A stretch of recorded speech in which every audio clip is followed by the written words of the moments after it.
Do you remember the actor Matthew Perry? He's probably best known for his role as Chandler on the show Friends, but he also played in a lot of really good films over the years. And he seemed like such a lovable guy, but he also kind of had a bit of a dark side to him.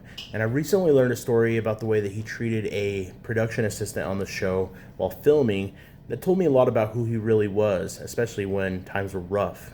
You see, during a break on the set of Friends, Matthew noticed that a young production assistant was sitting off alone. She looked stressed, exhausted. The show had been really pushing people, and she'd been working long hours and had received some bad news about her family. So, without making a scene about it, Matthew quietly brought her a cup of coffee. He sat down and he just kind of listened to her vent for a few minutes. And a little while later, he came back and handed her an envelope full of cash. He told her she should take the day off and just go visit her family. And she never expected that. He didn't try to make it about him in any way. He just wanted to make her day a little bit easier.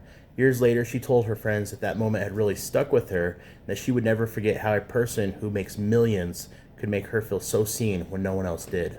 And I've honestly heard a lot of those stories about Matthew Perry. He did a lot to help others around him. He was going through a dark place in his life, but he also did his best to try to help those who were also in a dark place.